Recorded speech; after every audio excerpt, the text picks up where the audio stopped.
In the NFL in 2024, quarterback's the most important position by far. Quarterback leads you to this. You see Patrick Mahomes, no wide receivers. They get rid of Tyreek Hill. They go with back-to-back Super Bowls, win back-to-back Super Bowls without a number one wide receiver. You saw Tom Brady for years, winning Super Bowls with Julian Edelman, Danny Amendola. Never won a Super Bowl with Randy Moss. So it really shows that quarterback, the way the league's going, has become the most important position by far. That's why it gets paid the most, and that's why it gets all the headlines, the storylines, and they're usually the superstars, the quarterback. Welcome to Hold My Helmet. I'm your host, Will Reichling. I'm going to rank the top 16 quarterbacks in the NFL today, and I'm going to start right now. First, give me a follow, comment on the video, maybe shoot me a question, ask me to make another list. You know, I'm constantly making lists, top 5, top 10 teams, top 10 quarterbacks, top 10 wide receivers, running backs, etc. So if you have a list that you want me to make or a debate that you want me to discuss, let me know in the comments or DM me, shoot me a DM at Hold My Helmet, YouTube, TikTok, Instagram, Apple Podcasts, Hold My Helmet. So if you keep liking me and keep supporting me, I'm going to keep supporting you with more content and more fun videos. Let's do it.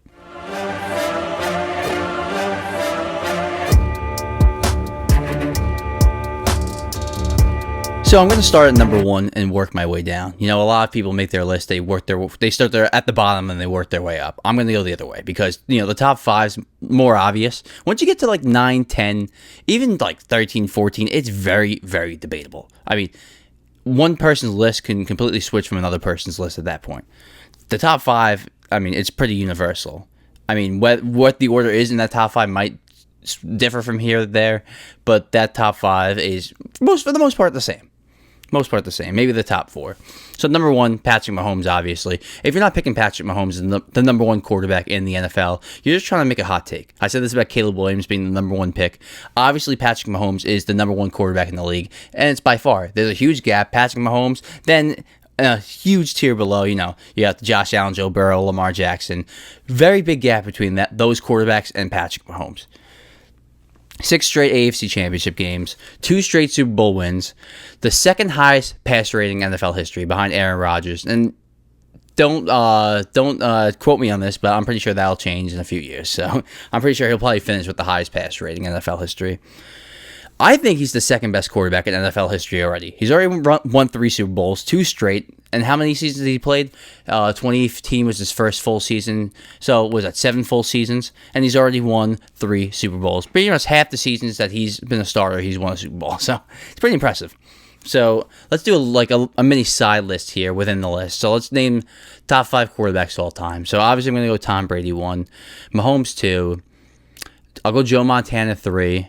You know, 4-0 in the Super Bowl, and, you know, one of the most clutch quarterbacks of all time. So you got to go Joe Montana 3. I'll go Peyton Manning 4. And, you know, number 5 is usually where a couple people differ here. This number 4 and 5 is pretty debatable. But number 5, I'm going to go Aaron Rodgers all time. He's just the most talented, most special quarterback I've ever seen play, other than Mahomes once he came into the league. But Aaron Rodgers is one of the most gifted quarterbacks I've ever seen. So I'm going to put Aaron Rodgers at 5. So Brady 1, Mahomes 2, Montana 3, Peyton Manning 4, Aaron Rodgers 5. That's my top 5 of all time. So I got Mahomes at 2. So if he's a number 2 quarterback of all time, there's a huge gap with him and everyone else in the league. You know, he's an all-timer. He's already in that discussion. When you talk about the all-time greats, it's already going to be Brady, Montana, Mahomes. Mahomes is going to be in that conversation. It's cemented in history. Number 2. I'm going to stick with Joe Burrow. I had Joe Burrow at number 2 last season, going into last season. You know, he struggled in the beginning of last season, but he started to really come on, then got hurt, out for the season, tore a ligament in his throwing arm. And listen, you know, I heard some things that it's very possible that this surgery, he might never be 100% again, fully 100%. There might always be some kind of inflammation. He might just have to deal with it forever as far as athletically. That scares me. That definitely scares me. But all I know is that when he plays, the evidence shows me that he's the second best quarterback in football. You know, he beat Josh Allen toe-to-toe in the playoffs a few years ago, embarrassed him. And, you know, he's the only guy that kind of has went toe-to-toe Mahomes and has had some success. You know, he's 3-1 against Mahomes in his career. He's the last guy to beat Mahomes in the playoffs. So, really, it's Joe Burrow. As, like, if anyone's looking for a guy, like a savior to come and beat Mahomes, it's Joe Burrow. When he's healthy, he can match up with Mahomes. And, yeah, maybe Jamar Chase helps him. Maybe T. Higgins helps him. Maybe for a while Joe Mixon helped him. But if you watch the tape of Joe Burrow, He's got very good footwork in the pocket, elite footwork in the pocket. I mean, he might not be the most mobile guy like Lamar, Justin Fields, Josh Allen, but he has great footwork in the pocket. He can evade pressure and make timely throws. He's got one of the quickest releases in the league. And he's got a very, very, very strong arm. Maybe not the strongest in the league, but it's very, very strong. So Joe Burrow is probably, in my opinion, one of the most clutch quarterbacks in the league. He's shown that since he's gotten in. So I got to go Joe Burrow, number 2. Number 3, I'm going to go with Lamar Jackson. I know people are going to get a little mad at me. They're like, hey, how do you not have Josh Allen in your top 3? Look, Lamar's won 2 MVPs, and I think he's inching closer and closer at a Super Bowl. For a while, the knock on him was when he's trailing, he can't make throws from behind. Then he worked on his pocket presence, his footwork in the pocket, his throws from the pocket, his arm angles. Got really improved from the pocket, Lamar Jackson. I mean, he was one of the better quarterbacks from the pocket last season and under pressure. He had over 100 passer rating. So Lamar Jackson has really improved on his passing game, which was his biggest weakness as a quarterback, which is kind of weird to say because he had a really strong arm coming out. He doesn't really know defensive schemes, zone coverages, like how to read the defense, and he's really learned that, and he's really improved on that. So you have to give him credit where credit's due. He, in my opinion, not to go on another tangent, another list, but he's the best mobile running quarterback of all time already, in my opinion. 2 MVPs. He's inching closer and closer to a Super Bowl. I think eventually he'll make a Super Bowl. And right now I got Lamar 1, Michael Vick 2, as far as running quarterbacks all time. You can put whoever else after that, Steve Young, if you want to put Justin Fields already up there, Randall Cunningham, Fran Tarkenton, but Lamar's number 1. Okay, Lamar's number 1. He's already, in my opinion, going to be a lock to be a Hall of Famer too. Maybe not at Patrick Mahomes' level, obviously, but the question with Lamar is going to be, can he win a Super Bowl now? And there's been many great quarterbacks in NFL history that haven't won a Super Bowl. Dan Marino is probably the most notable one. But that doesn't mean that's not a knock on his greatness, if that's what I'm trying to say. That's not really a knock on his greatness that he hasn't won a Super Bowl yet. You have to get through Patrick Mahomes. The only one that's really gotten through Patrick Mahomes in the playoffs is Joe Burrow. He's the last one that's beaten Mahomes in the playoffs, other than Brady. Like I said, the knock on him was, can he come from behind when teams know he has to throw, trailing, and make throws? And, his second playoff appearances, he kind of got embarrassed. Then he came back, won a playoff game, that knock on him was over. He's inching closer and closer, playoffs, then won a playoff game, then made the AFC Championship game, and I think next step Super Bowl. Might not come next year, might not come in 2 years, but I think it will come eventually. So I'll keep Lamar 3. Number 4, I'll go Josh Allen here. Now, I know it's debatable. Like, people are going to get upset with me and say, Josh Allen's a top 3 quarterback in the league. And I can't necessarily disagree with you. He might be the most talented quarterback in the league and he might be the best quarterback prospect of all time coming out of the draft. He is the prototypical version of what you want out of a quarterback in 2024. Huge, rocket arm, mobile, tough, leader. He's got everything you want. But one of the big knocks on Josh Allen, he's got the most turnovers in the NFL since he's joined the league in 2018, since he entered. So he also has the second most touchdowns, though, since he's entered the league in 2018. So, you get the boom and bust. He's kind of like the mobile Brett Favre. You get the plus, you get the minus, you get the turnovers, but you get the high-end plays as well. So you kind of got to give and take with Josh Allen. He only had 92 passer rating last season. So, he kind of was subpar last season, struggled early on, and they kind of took the ball out of his hands. Something I worry about with Josh Allen, the reason why he dropped, so last year he was 3, this year he's 4. A reason he dropped 1 spot for me, a big reason why, is because, it seemed like they got better when they took the ball out of his hands. And when your biggest strength is your star quarterback, and a key to your game is let's run the ball more, let's hit the ball more out of Josh Allen's hands. It kind of it's like a paradox. It's a catch-22. It doesn't really make sense. If Josh Allen's your best, one of the best players in the league, and he's the strength on your team, why are you taking the ball out of his hands to succeed? And again, he's another quarterback. Lamar, Joe Burrow, Josh Allen. Guys that you'll know, are they going to win a Super Bowl with Mahomes in the same conference? And it's going to be tough. Josh Allen is probably, Joe Burrow's had the most success as far as winning against Mahomes, but I'm pretty sure Josh Allen has had the best games against Mahomes. And I know Mahomes doesn't play defense, but Josh Allen has probably been the one most to go toe-to-toe with Mahomes as far as stats and accolades within games. That one playoff game a few years ago, which changed the whole landscape of the playoffs in overtime, was one of the greatest playoff games I've ever watched. And I know that he has it in him eventually to get to a Super Bowl, but he's going to need help around him. You're starting to show that.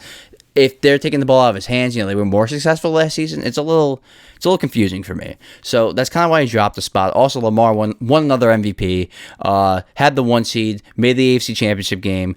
Have the Bills even had the 1 seed since Josh Allen's been quarterback? I don't remember a time. Lamar was actually 7 last season because, he got hurt. He got hurt at the end of the last 2 seasons going into this season, and he fell to 7, but now he's back up to 3 with another MVP. And I know a lot of people say, the stats weren't great. You watch those games. He dominated those games. Watch that 49ers game for Lamar. He was the best player on the field by far. Number 5. I'm going to go with Justin Herbert. And there's no question of his talent. I think we could all agree there is no question that this guy has elite talent, an elite skill set, elite size, elite mobility, elite arm. He has all the tools, just like Josh Allen. He's kind of like a prototype of Josh Allen.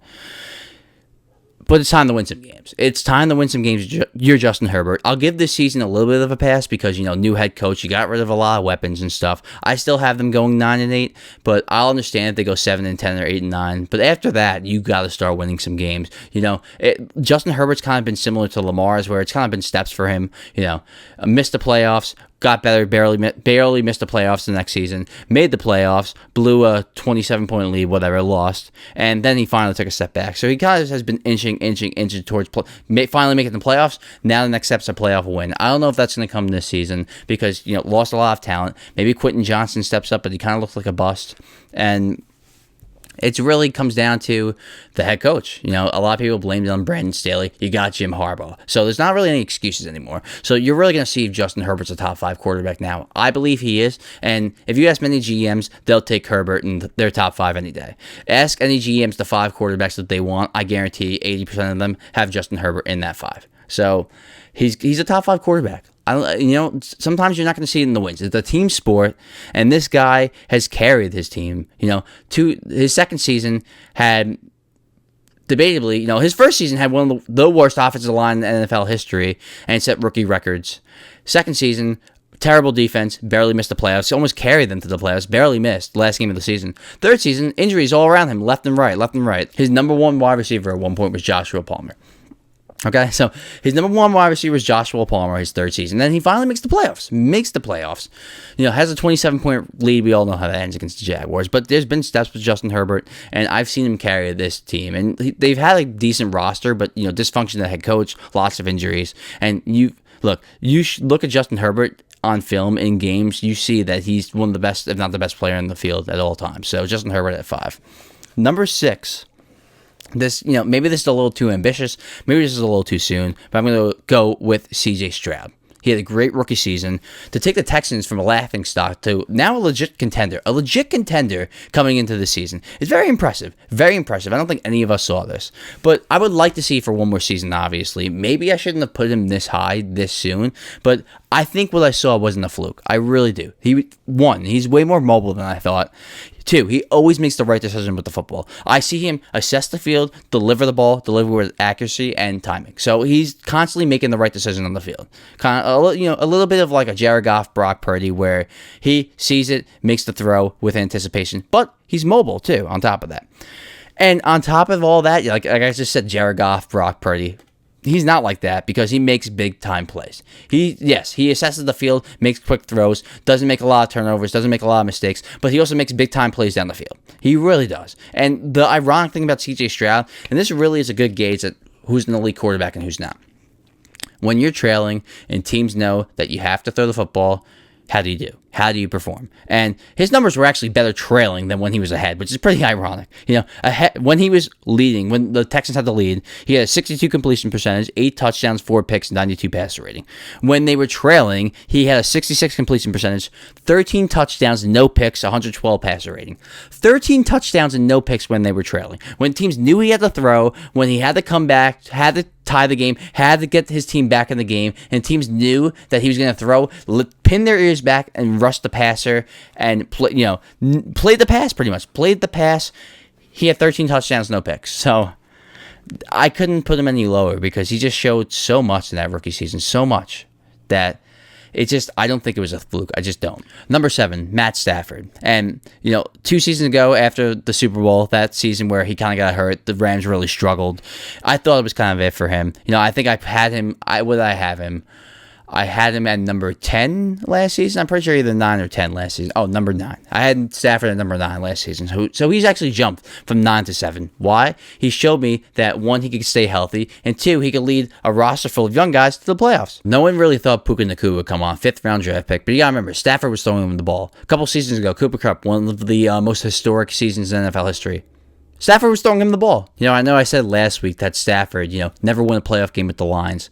But now you see what he could do with a star head coach and with some weapons around him. And now the Rams are a legit threat again in the NFC. After a year of a kind of transitional period and Stafford getting hurt, no one knowing if he's even ever going to be the same again, they come right back. They come right back, have a great game against the Lions in the playoffs. I really thought they were going to win that game. And, you have a lot to look forward to this upcoming season. Great head coach Sean McVay, 2 great wide receivers. They have a lot to look forward to. I don't think Stafford, one of the things that Stafford kind of shocked me, he wasn't great in the fourth quarter last season, though. 54 completion percentage, 80 passer rating in the fourth quarter. So he's got to improve on that. He's got to improve. But, a lot of the Rams games were decided early in the game. They either won by a decent amount or lost by a decent amount. But they had some close games with the Niners at the end, and Stafford could have been a little better. So I do think Stafford has the chance to bring this team to another NFC Championship game. I think he still has 1 to 2 elite years left in him. And as far as who I would take right now, I would take Stafford in my top 7 any day. So put Matt Stafford there for sure. Number 8, I know a lot of people are out on him now, but I got Jalen Hurts. Look, down year in 2023. More turnovers. His turnovers went up, and his rushing numbers went down. He did look hurt for most of the season. The shoulder, then the knee. A lot of, he looked pretty banged up last season. It was a rough year for Jalen Hurts for sure. But I still think he could look close to what he was in 2022. They added Kellen Moore, the offensive coordinator.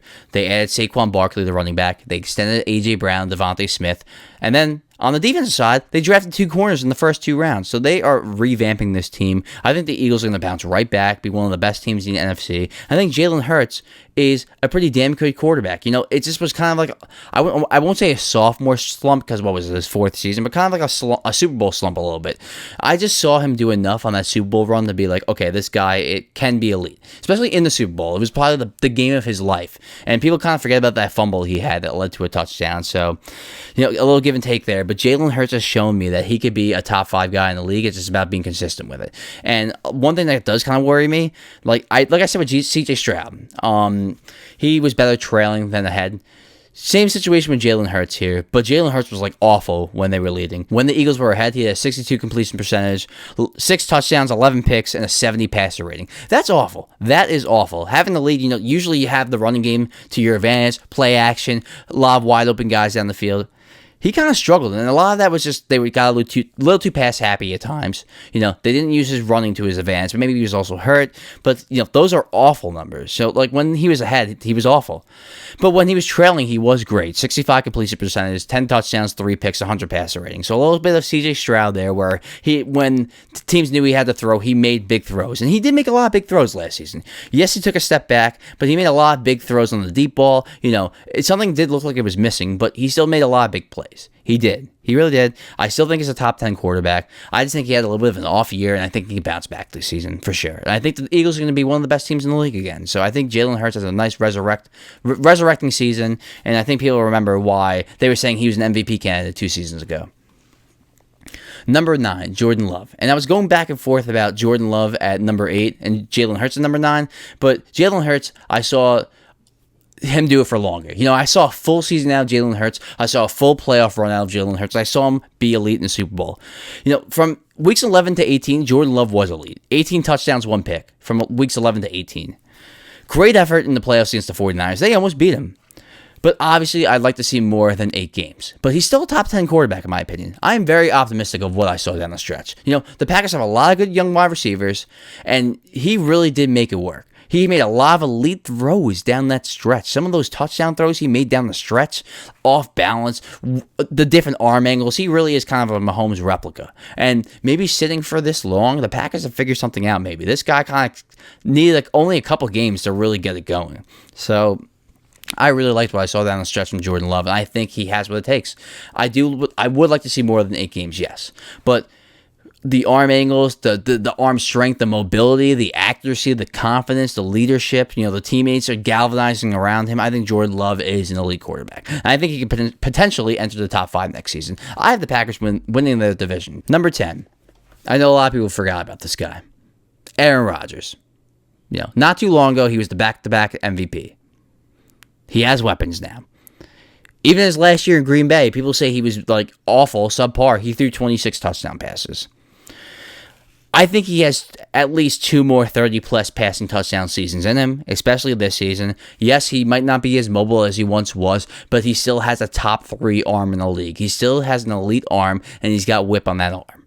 So he hasn't lost any zip on his arm. I think this Jets team still kind of believes in him. I still think talent alone, you got to have this guy. Like I said, he's a top 5 quarterback all time, in my opinion. You have to have him in the top 10. So I got Rodgers at 10. Number 11, Jared Goff. Some people might want him higher. 59 touchdown passes in the last 2 seasons. No question that when he has protection and a solid running game, that he can win you games and he could potentially be a top 10 guy.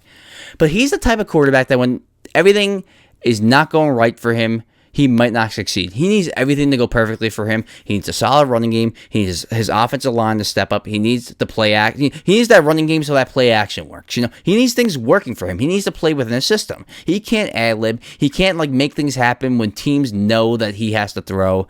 This is another great example. What do I keep saying? What are you when you're trailing and teams know you have to throw the football? Ahead, when the Lions have the lead. 12 touchdowns, 2 picks, 100 passer rating. When they are trailing, behind. 10 touchdowns, 9 picks, 82 passer rating. There's a trend when they're trailing, when teams know he has to throw, when they pin their ears back, rush the passer, cover for the pass. He is a different quarterback. He's a different quarterback. So, like I said, he needs to run the game and play action to be effective. I do think he's a top 12 guy, which is why I have him in the top 12. But there are 10 guys I would take over Jared Goff right now. Number 12, Brock Purdy.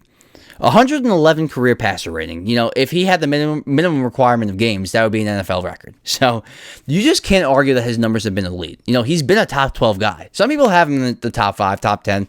I'm not quite there yet. I want to see it for longer. But you can't argue that his numbers have been absolutely elite. And he led the 49ers to the Super Bowl. But you can't tell me that he would be the same guy on the New England Patriots right now. Similar to Jared Goff, he's kind of like a mobile Jared Goff. When teams know he has to throw, he's not really the same guy. When they're ahead, 71 completion percentage, 20 touchdowns, 2 picks, 128 passer rating. When they are trailing, 64 completion percentage, 5 touchdowns, 7 picks, 82 passer rating. I keep bringing this up for all the quarterbacks because this is showing a trend here, why I have certain guys over other guys. The best quarterbacks in the league are going to be elite when they have to throw the football. They're going to make stuff happen out of their asses. They're going to make magic happen when teams know that what they're doing. That's eliteness right there. Not scheming and making a perfect throw to a wide open guy after, you ran the ball 3 times for 30 yards and you make a play action. So it's a little different. And, fourth quarter within 7 points, 1-score game in the fourth quarter. Brock Purdy was awful. 48.5 completion percentage, 1 touchdown, 3 pick, 42 passer rating. Close games in the fourth quarter. He kind of choked a little bit. You can't deny those numbers right there. So, as much as I like Brock Purdy and I think he's a top 12 quarterback, I can't put him in my top 10 for these reasons. Number 13. A lot of people might get mad at me, but I got Kyler Murray here. This is a guy that was in the MVP conversation a few seasons ago. I'm using a lot of stats to support my argument with other players. I don't need stats here. Watch the guy play. You could tell this guy's got some wicked talent, man. The way he runs, it's like a video game. It's literally like a video game. You can't catch him. And he's got a kind of I would say an unorthodox delivery with the football, but it comes out of his hand like a slingshot. It's like he's got an arm. This guy's got an arm. And his size and durability definitely worry me.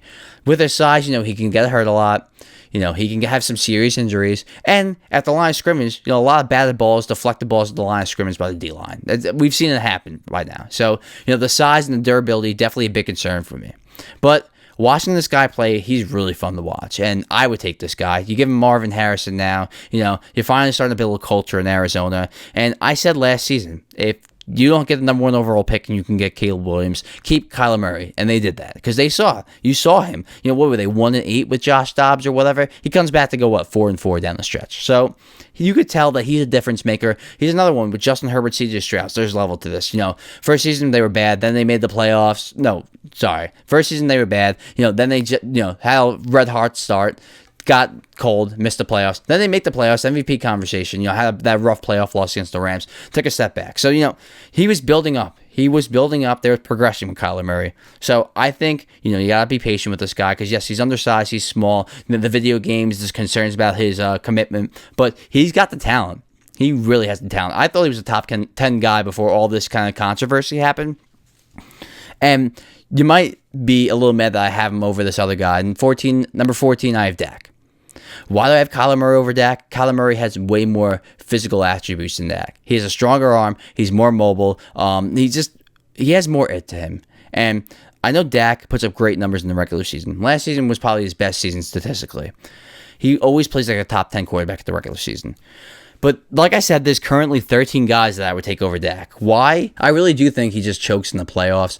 I don't think he's a guy that's going to again, another guy that if he has to throw and you double his number 1, he's going to make some kind of wow play out of the pocket. He did look way more mobile last season. After everything happened with his injury, he looked more mobile. He looked kind of back to good old Dak. But again, the playoffs, you go look at the numbers and tell me they were great. What did he throw that pick six? He had a terrible playoff game against the Packers. It kind of, the numbers kind of differ from what he's shown you on the field in critical moments because I think he's a top 6 passer rating all time, but he's never even made the NFC Championship game, and he's had some really talented rosters. And the defense has let up a lot of points in those playoff games, so you can't necessarily blame Dak. Look, I said he should get paid, but I said he should get paid $40-45 million, not top dollar, and this is why. Number 15, Tua. He's another guy, regular season, puts up numbers. He's great. But when teams know he has to throw, playoff weather, cold weather, teams rush him up the middle, he's got to move out of the pocket, he struggles. 76 passer rating in the fourth quarter last season. So he wasn't clutch. He hasn't been clutch. And this is why I don't have him in the top 10. I had him at number 10 last season. And I can't have him there again because he showed me, he really, down the stretch, I think his last 300-yard game was week 11, week 12. Down the stretch, he really choked. He really struggled down the stretch. That loss to Tennessee, that embarrassing loss in the playoffs to Kansas City, the loss to Buffalo in week 18. They had the division wrapped up and they kind of blew it. So it's hard to put too higher than 15. I have him over Trevor Lawrence, who I have at 16 because he's shown me more in more games. Trevor Lawrence had half of a good season. So that's why he's at 16. He had half of a good season. He's just really shown me that he's average. That's why he's 16. He have 21 touchdowns, 14 picks last season. That's average. He's been, other than that 9-week stretch in 2022, he's been average. So I'm going to go over that again. Number 1, Patrick Mahomes. 2, Joe Burrow. 3, Lamar Jackson. 4, Josh Allen. 5, Justin Herbert. 6, CJ Stroud. 7, Matt Stafford. 8, Jalen Hurts. 9, Jordan Love, 10, Aaron Rodgers, 11, Jared Goff, 12, Brock Purdy, 13, Kyler Murray, 14, Dak, 15, Tua, and 16, Trevor Lawrence. Thanks, guys. See you soon.